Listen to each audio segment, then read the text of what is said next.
Hello, everybody. It's Denise again, and I am going to hide this here. Captions.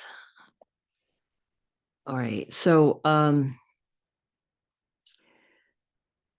hopefully, you have tried the energy exercise that I gave you guys. That is basically a couple different exercises. If you haven't done that, please do that because and keep experimenting with that. It's kind of key to sort of getting in touch with your power. We all have connection. We are all part of the Great Spirit. We all have connection to the Great Spirit and consciousness. And that is a really good way to kind of see how your consciousness and your state of mind affects other people that you don't even know. So next time you're out and about and you encounter a stranger, especially someone in a kind of bad mood, think something positive about them and watch how their energy changes and how they change and how they respond to you. All right. So what we're going to learn here is a few different things. I'm going to try to teach you how to get in touch with your intuition. That is the first step of seeing how your energy works. The next step, and we'll go into grounding and things like that. I'm not sure I'm going to do that yet. I'm going to see how it goes. Maybe at the end of this, we'll do a piece on grounding. So another key to getting in touch with your intuition, your discernment, is by listening to that voice when it tells you something instead of dismissing it. And what I mean by that is we all get that little thing in our head and it goes, there's something wrong with this person, or this doesn't feel right. But what people tend to do is dismiss that. They go, oh, I don't want to be judgmental. I don't want to. You don't have to be judgmental. I'm not suggesting being judgmental. I'm suggesting listening to that voice. If something feels off, it doesn't mean something is always off. For example, someone who's depressed may come across as being kind of dark or gloomy. People sense auras even if they don't see them. And you may feel like something isn't amiss or something isn't right with that person that you meet. And you have to be careful not to misjudge the person because they could be going through a really rough patch or something like that. But pay attention to it, take note of it, and watch. Now, sometimes that is a different kind of feeling than when somebody really, really bad enters into your space. Now, you'll notice if somebody who is got really bad intentions comes your way, your immediate feeling will be kind of like fluttery, or you might feel a sense of dread or something telling you there's something really off about this person. And when you get something like that, you need to get out of that situation. Now, when it comes to stuff on the internet, and this is really a huge piece of, I think people are going to have to learn this stuff in order to really sift through information because there's so much misinformation out there and people are being brainwashed in ways they don't really even totally understand. So instead of just doing a Google search, okay, which you should, and looking at what other opposing ideas might be out there, really kind of don't just take everything in. The first thing you need to do is question, where is this person getting their information? Are they really somebody who seems authentic? And if they do seem authentic, that doesn't mean they're not. They might be misinformed anyway. So what you need to do is first ask yourself, does this person feel like they have an agenda?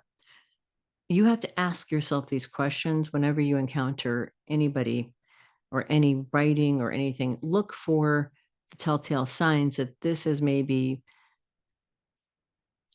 trying to manipulate you, basically. And the best way to do that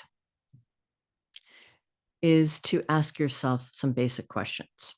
The first basic question is, does this seem or feel or look like it's coming from an authentic place where the person actually cares for other people, where they have a sense of morality and ethics? Does this person seem like they're trying to tell you the truth Now, again, even if the person is trying to tell you the truth, they may not have the whole truth. They may not know everything, but it's a good place to start if they seem authentic. That doesn't mean you should believe everything they say. Question everything, question everyone. You don't have to do it overtly, but internally. And this is a skill set I think that's been lost in the last 20 years. When I was growing up, there were bumper stickers, question authority, question everything. And this is something people have to relearn because as AI continues to proliferate and gets all of our information and what we have put up there, even AI is going to be problematic. It's going to have our biases. It's going to have our misinformation. It's whatever we put into it is what we're going to get out. And we have to come from a very strong inner core of our own morality and ethics. And this is key to your own discernment. If something feels like the person is coming from a place of racism, misogyny, hatred, negative kind of energy, you always have to ask yourself why. Now, if there's ever anything that comes across your purview and it seems like there is something that the person wants, it's another thing to question. What do they want? Do they want eyeballs? Do they want attention? Do they want to change my mind and push me towards something? Because what's happening now on the internet and has been for a long time is a divide and conquer technique, dividing people into identity politics, blaming other people for things that, you know, trying to make people separate people so that they don't have real connection and communication with one another. These may seem very obvious, but, and for people watching me, probably a lot of you already know this, but this is across all spaces. This is in all kinds of places. It's not just political, although that is a huge part of the political landscape.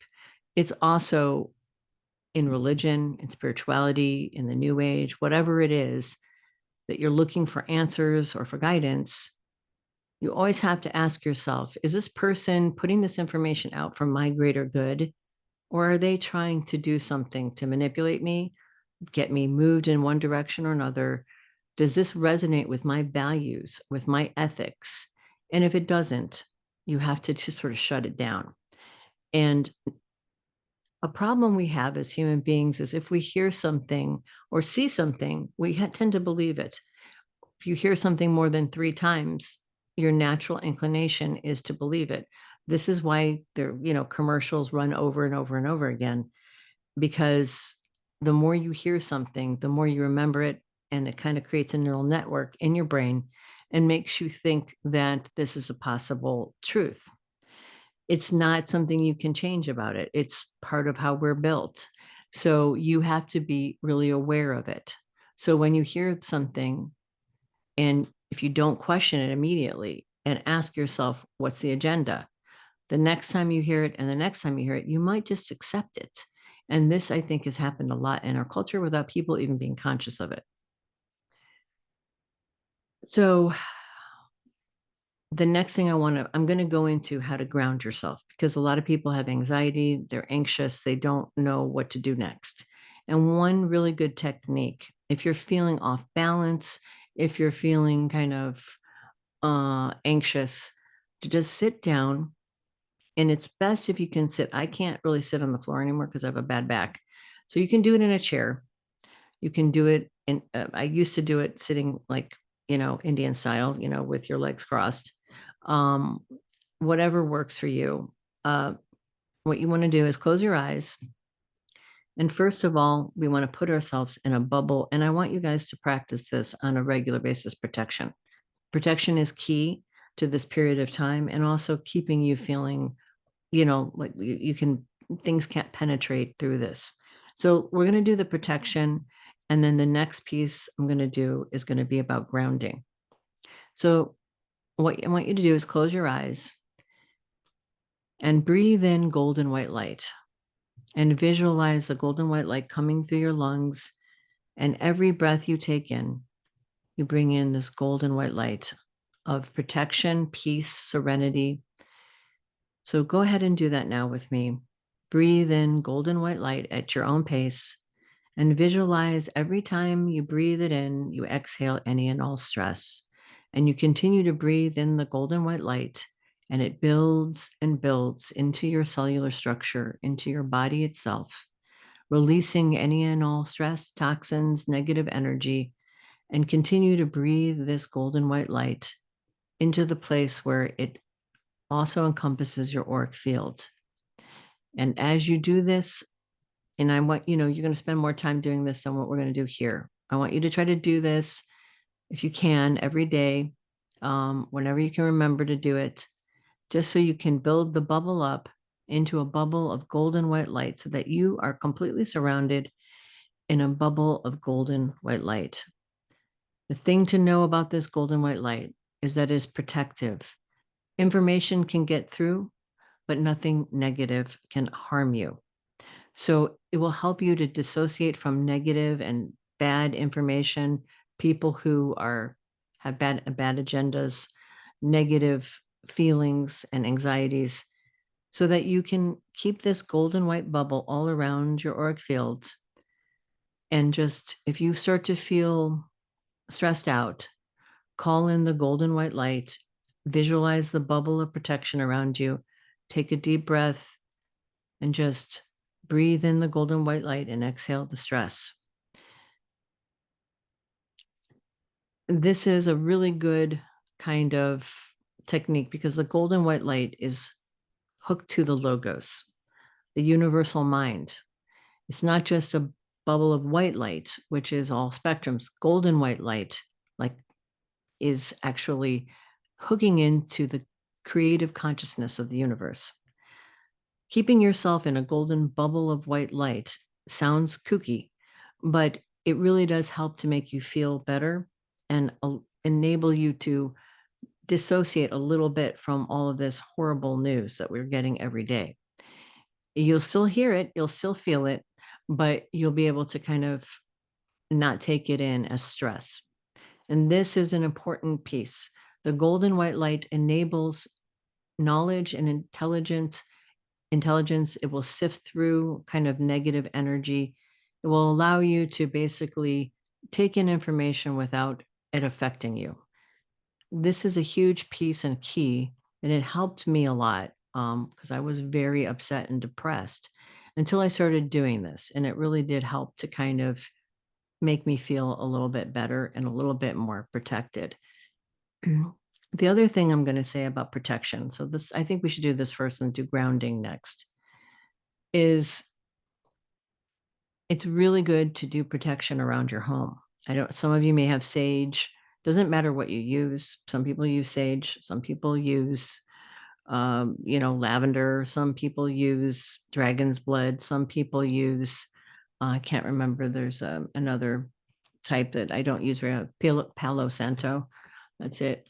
Whatever it is, if you start to feel anxious in your home, in your environment, go ahead and sage your whole house, sage yourself. Then do the bubble of golden white light. I have also been doing protection around my home. I walk around the perimeter of my home and I pray to all kinds of guardian spirits to come and protect my home and my family. We'll get into more of that as we go, because the next thing I'm going to talk to you about is grounding.